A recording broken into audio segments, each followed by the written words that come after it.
Hola a todos, mi nombre es Miguel Ángel de Castro y seré vuestro instructor en el módulo 6 que trata sobre reversing de malware o lo que es lo mismo de su análisis profundo.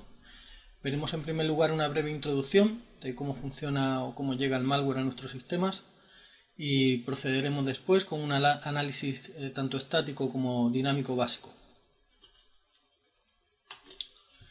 Bien, ya tenemos claro por el temario la definición de qué es un malware y que existen diferentes tipos. Vamos a hablar en primer lugar un poco de qué son los vectores de entrada, que es cómo va a llegar ese malware a nuestro sistema. Ya sabéis que usualmente lo hará mediante un adjunto en el email, por un USB, mediante navegación web, utilizando Skype. Existe multitud de formas de que podamos infectarnos. Habitualmente suele realizarse esta infección en dos fases. En un primer lugar, lo que llega a nuestro sistema es el denominado dropper o downloader. Es una primera fase del código malicioso, el cual suele descargar de un sitio tercero la muestra maliciosa con toda su carga. Un claro ejemplo de esto es los adjuntos de email que traen un documento de Word, una hoja de Excel que contiene macros maliciosas capaces de realizar estas tareas de descarga y ejecución de ese malware. Las características que tiene el malware suelen ir, podemos decir que dividirse en cuatro grandes bloques de características. En primer lugar, lo que suelen los diseñadores de malware realizar es una evasión para detección o bloqueo de estas muestras, o sea, van a intentar que los antivirus no los detecten. ¿Cómo? Pues mediante packers, ya sean genéricos o custom. ¿Qué quiere decir eso? Pues es diferente software que lo que va a hacer es tratar de ocultar ese código, tratar de hacer que mediante un análisis estático directamente no seamos capaces de ver ese código porque estará cifrado. También realizan diferentes técnicas de ofuscación de ese malware, que es simplemente que ese código no sea legible de una forma sencilla. Y también realizan mutaciones, algunas clases de malware, que lo que van a hacer es que tras una nueva infección el malware que se genera tiene una firma totalmente diferente, puesto que su código ha variado. Por lo tanto, la detección por hash ya no será posible. También realizan técnicas específicas como Process Hollowing, por ejemplo, en la cual el malware a priori el primer fichero que llega a nuestro sistema o que se ejecuta no tiene carga maliciosa, pero lo que va a hacer es crear un nuevo proceso en memoria en modo suspendido y copiará allí toda la carga maliciosa. En ese momento ya sí estaremos ante un proceso totalmente malicioso.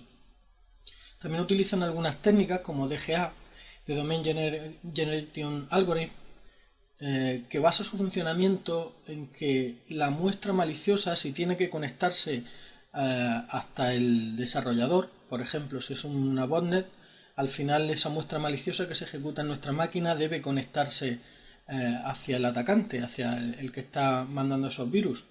O si es un ransomware, esa muestra maliciosa se conectará y dará una señal a su atacante, primero para decir que estamos infectados y también para descargar las claves que va a utilizar para cifrar nuestros sistemas, bueno, todo el proceso que siguen. Estas son algunas de las técnicas de evasión y bloqueo que existen multitud. Luego también van a intentar ocultarse ante nuestro análisis. ¿Cómo lo van a hacer? Pues existen también multitud de formas. Tenemos desde la detección de la sandbox, detección de máquinas virtuales o cualquier otro sistema controlado en el que estemos tratando de ejecutar nuestras muestras. También van a utilizar ofuscación y packers para que no podamos ver el código. Y bueno, luego existe una serie de técnicas muy específicas anti-reversing dinámico, por ejemplo. Veremos que cuando utilicemos Solid o cualquier otro debugador, existen ciertos trucos que utilizan los desarrolladores de malware, como puede ser introducir interrupciones en opcode a nivel de ensamblador para que la ejecución de la muestra se detenga. Finalmente, otra de las grandes cosas que consigue o que busca, que persigue el malware es la persistencia en nuestro sistema. Para eso va a tratar de realizar diferentes cosas. Puede ser escribir en registro, puede ser crear un servicio. Este tipo de comportamiento, esta característica nos dará pistas en ocasiones de que hay un malware en el sistema y nos ayudará a analizarlo.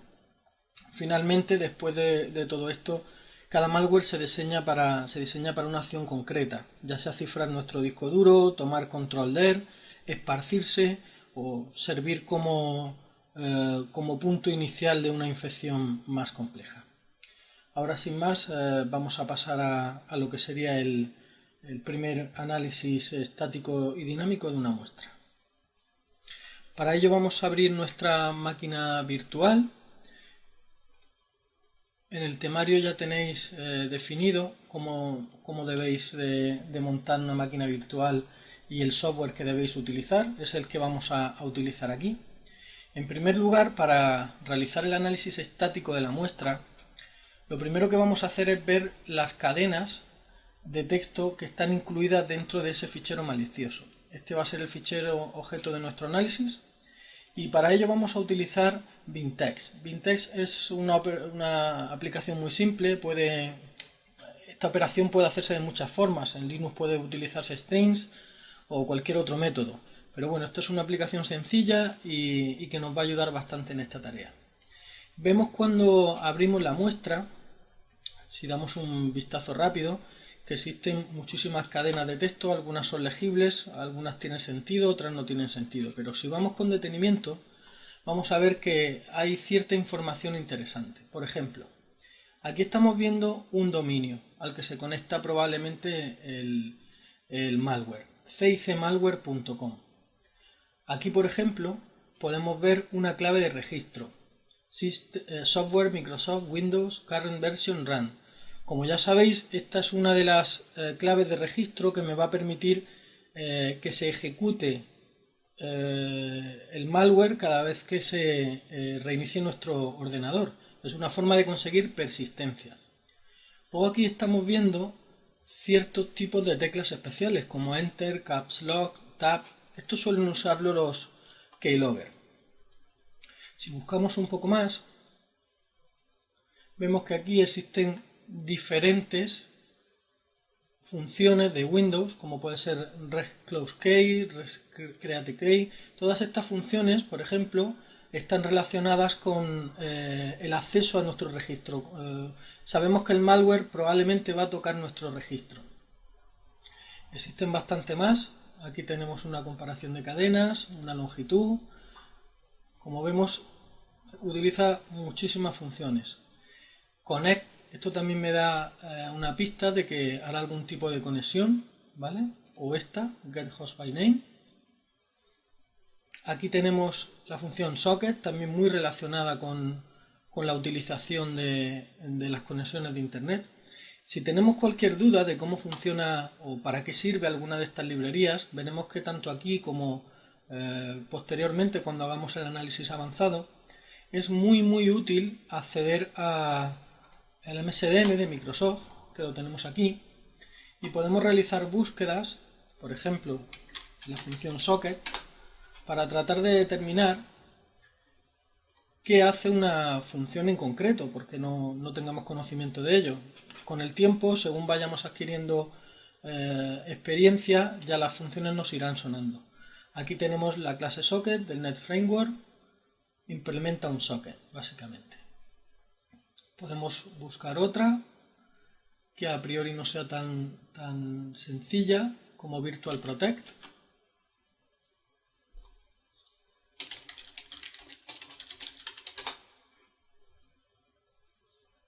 Y aquí vamos a ver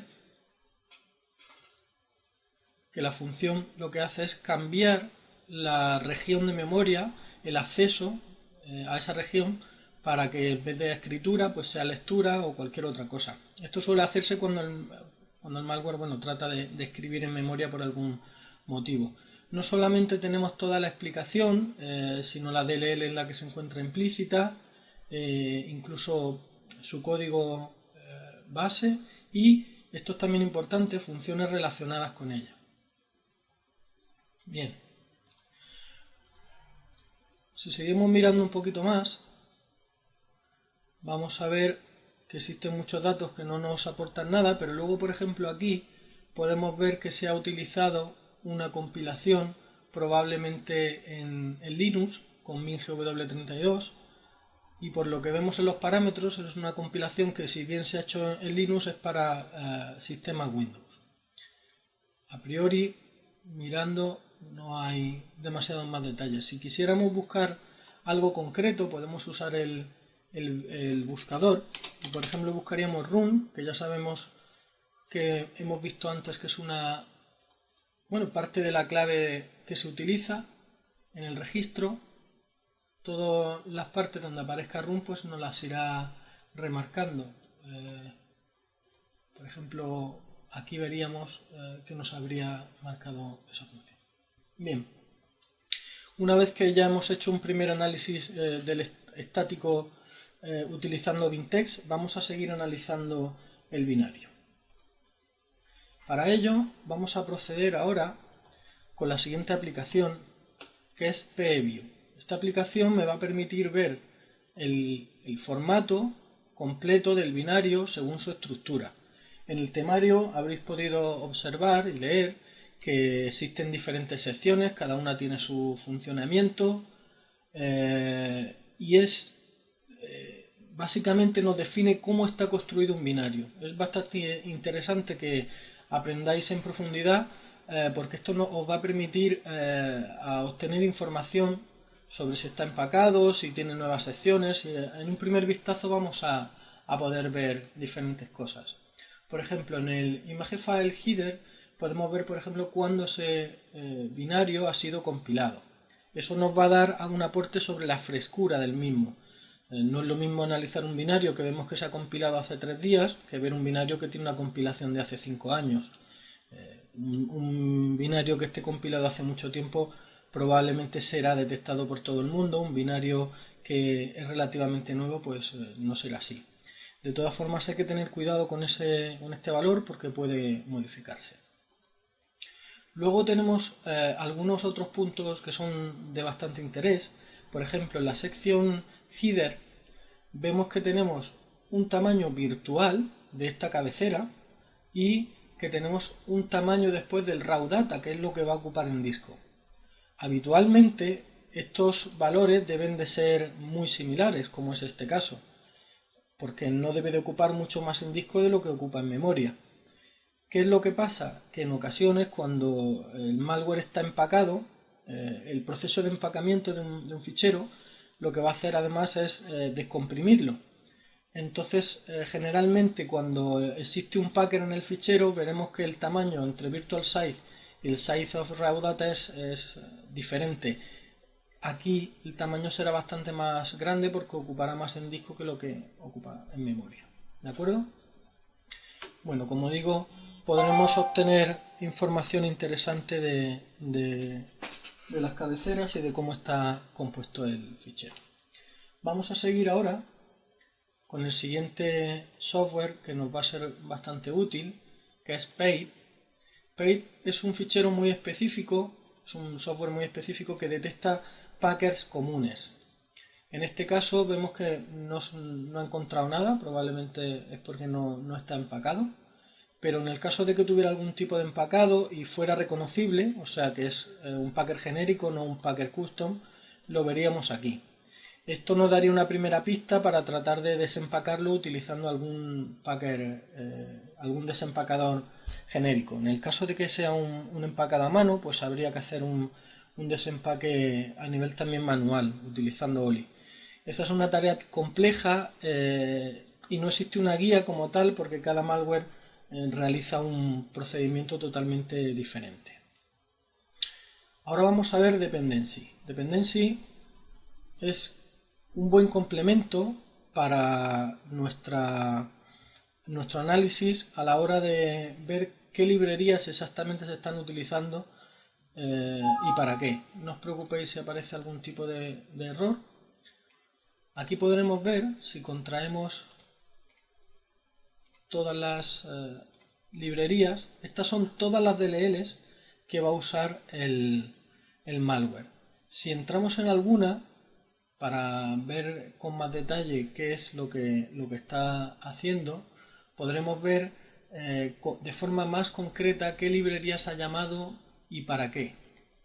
Por ejemplo, si aquí vamos a kernel base 32, Advanced API 32.dll, podemos ver cómo están las librerías concretas que va a utilizar para tocar el registro. Aquí nos va a dar toda la información sobre las mismas.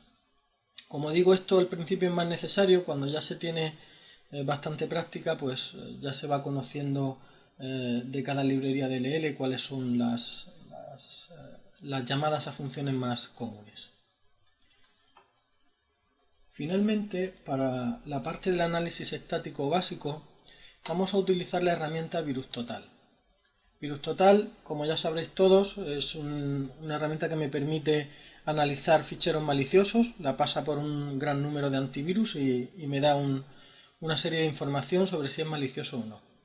Aparte quería comentar que es bastante interesante poder registrarse, como es en mi caso, yo estoy registrado, para acceder a la parte de inteligencia. ¿Qué quiere decir eso? Que no solamente es bueno conocer los detalles de si una muestra es maliciosa o no, sino también poder aportar contextualización. ¿Qué quiere decir eso? Pues bien, no es lo mismo un malware, como decía antes, que solamente lleva un mes en funcionamiento o un malware que lleva mucho tiempo en funcionamiento. Un malware que ha sido visto por muchos analistas u otro que no. Toda esta información la podemos ver si nos registramos. Vamos a abrir la muestra y la vamos a pasar a analizar.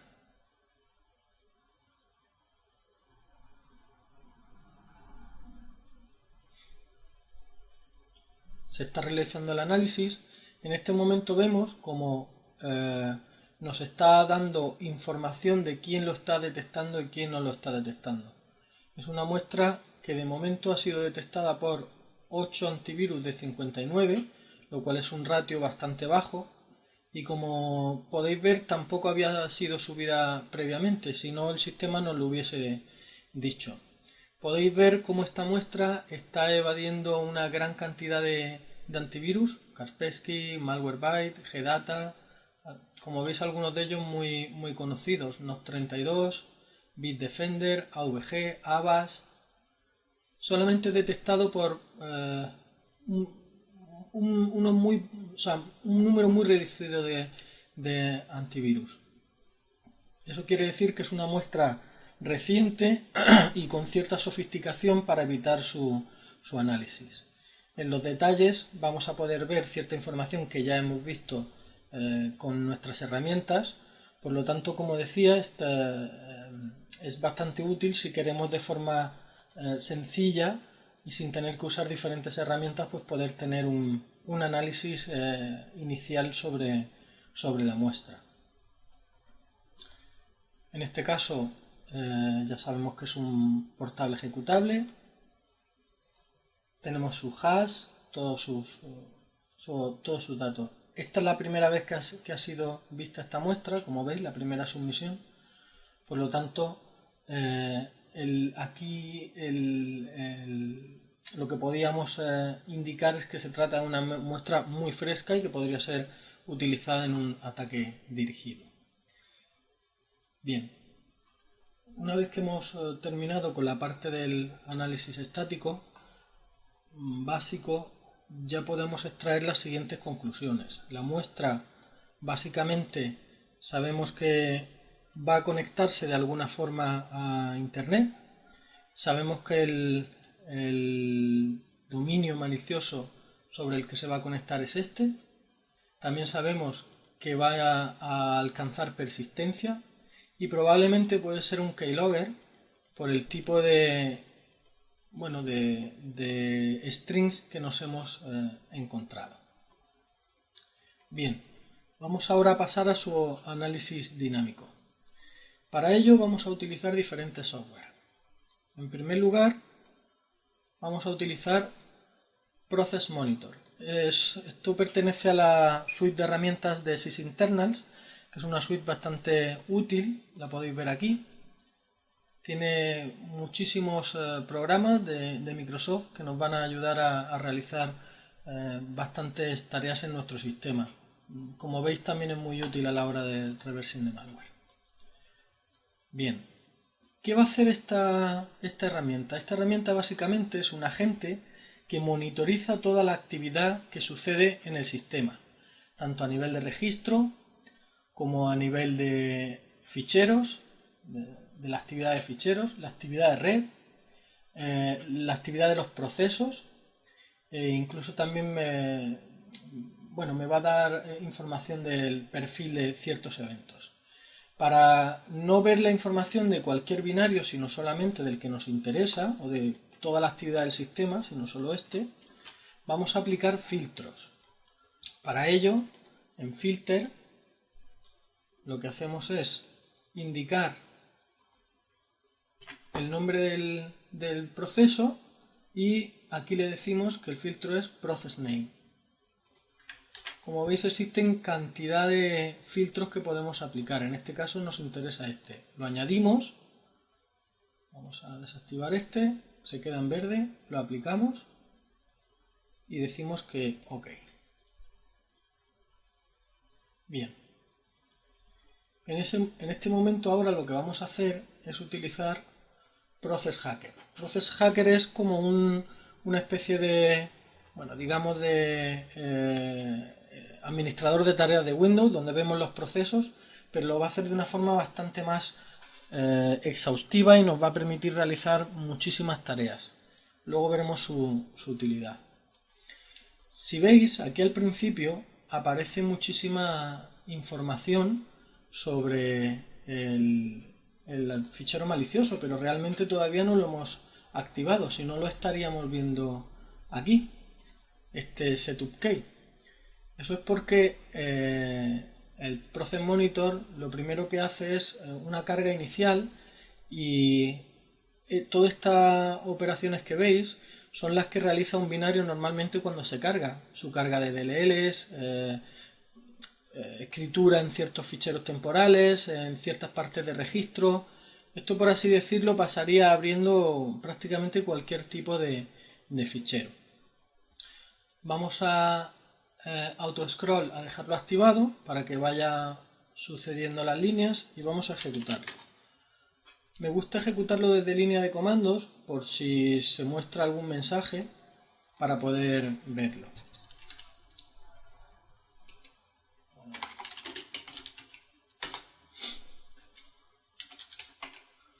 Vamos a ejecutarlo y veremos qué pasa. Como vemos, a priori no ha pasado nada. Y si os fijáis, aquí en Process Monitor tampoco. Sabemos, como hemos dicho anteriormente, que se conectaría a Internet. Vamos a ver con Wireshark qué puede estar pasando.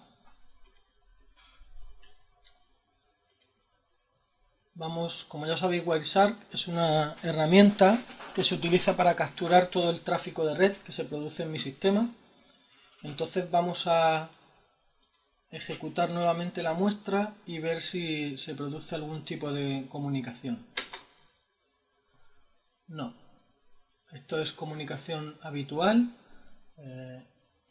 no hay nada que se esté produciendo desde esta máquina asociado a esto, sino aquí también estaríamos viendo, podemos quitar los filtros que no nos interesan, dejar la parte de conexión y vemos que no se realiza ninguna actividad. A priori el malware parece que no está haciendo absolutamente nada. También podemos ver en el registro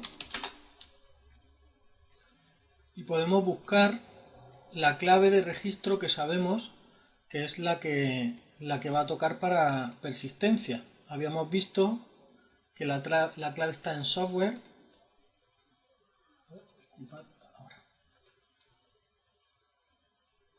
Software, Microsoft,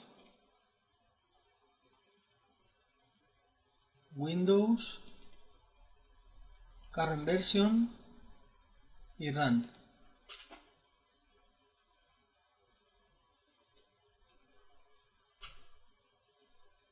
aquí estamos viendo cierto dato. Tenemos que tener en cuenta que de las pruebas previas que he hecho, pero ahora mismo no ha hecho nada. De hecho lo vamos a ejecutar nuevamente y vemos que el malware a priori no está haciendo nada. ¿Por qué puede ser eso? Pues bien, como hemos comenzado comentando al principio de la clase, una de las principales características que tiene el malware es que va a evitar su detección. ¿Qué quiere decir eso? Que va a intentar que no seamos capaces, mediante un antivirus o un analista, bueno, de una forma sencilla, de realizar su análisis y ver qué pasa, por qué funciona o no funciona. Para tratar de averiguar qué pasa, lo que vamos a hacer ahora es realizar una tarea que suelen hacer de forma común las muestras para evitar sobre todo análisis de sandbox, y es que utilizan un parámetro. Vamos a poner cualquier cosa. En ocasiones los parámetros tienen que ser fijos, tiene que ser algo concreto. En ocasiones simplemente cuenta que exista algún parámetro. Vamos a probar así y veremos qué pasa. En este caso, como veis, se ha cerrado la ventana de forma automática y ahora sí tenemos en ejecución la muestra. Momentáneamente ha dejado de funcionar, ahora veremos por qué. También podemos ver que, si os fijáis, lo que ha hecho ha sido ocultarse. Yo tengo una configuración en la que se ven los ficheros ocultos, si no el fichero directamente habría desaparecido. Miremos en el registro nuevamente, hagamos un refresco y ahora sí vemos cómo hay una clave que es kpersistencia, que si os fijáis es algo que teníamos aquí, pero no sabíamos lo que era. Y sabemos también que intenta conectarse a cicmalware.com. Probablemente no esté pudiendo conectarse y por eso es por lo que la aplicación se cierra. Aquí vemos que cada vez que reinicie el ordenador, de forma oculta va a lanzar nuevamente el fichero malicioso. Si queremos tratar de analizar un poco más en profundidad, tendríamos que ir a un análisis estático y dinámico avanzado, cosa que haremos en nuestro siguiente vídeo, en la segunda masterclass. En este caso lo que vamos a tratar de hacer es simplemente hacer que la muestra funcione de alguna forma. Sabemos que cicmalware.com es el dominio al que se quiere conectar. Bien, pues vamos a forzarlo, vamos a poner algo escuchando eventos o cualquier cosa que me permita analizar un poco más qué hace esta muestra.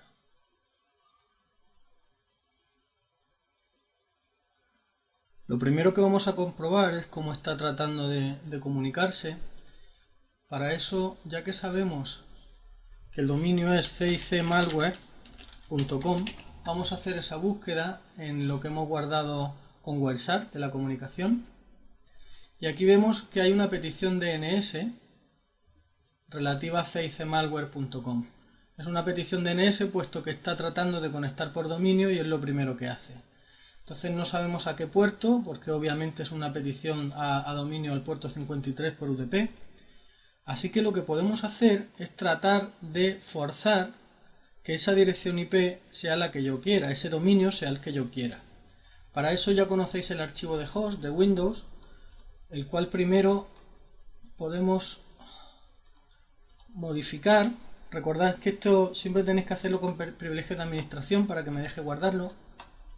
Entonces lo que vamos a hacer es, en otra máquina, en mi caso tengo aquí una Kali con esta dirección IP, vamos a decirle que el dominio resuelva esta máquina, ¿de acuerdo?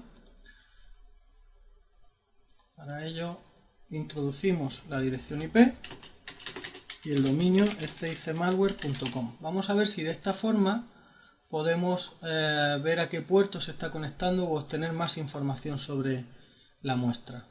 Hemos guardado y ahora nuevamente ejecutamos la muestra. con Procmon abierto para ver en detalle qué es lo que está pasando. En este caso vamos a dejar solo la parte de la actividad de red, que es la que en este momento me interesa. Vamos a ejecutar la muestra con el parámetro que sea, y al ejecutarla vemos como ahora sí está, una vez que ha resuelto el dominio, aunque sea mentira, trata de hacer una comunicación. Al puerto estamos viendo que es al puerto 6969. Perfecto, pues vamos a parar nuevamente la muestra maliciosa y ahora lo que vamos a hacer, una vez que sabemos lo que está escuchando, o sea, lo que está, el puerto al que se está comunicando, vamos a decirle que en la Kali se ponga a escuchar todo lo que se está mandando a ese puerto, al 6969, mediante el uso de Netcat, que ya conocéis de los primeros módulos del temario. Nuevamente ejecutamos la muestra.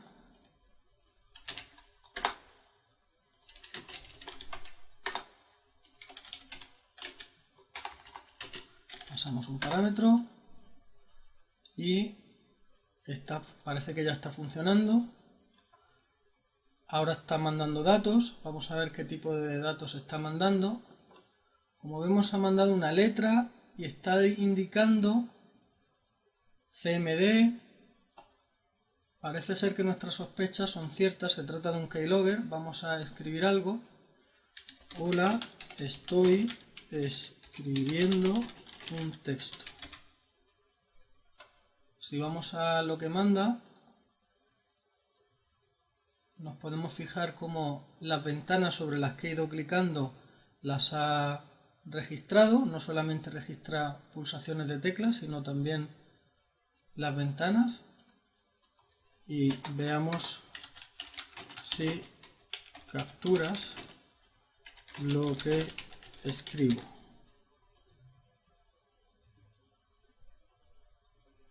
De momento parece que no manda datos. Aquí vemos que sigue funcionando. Ahora ha hecho un nuevo send, ha enviado nuevamente algo más. Vamos a ver lo que es. Sí, efectivamente, hola, estoy escribiendo un texto.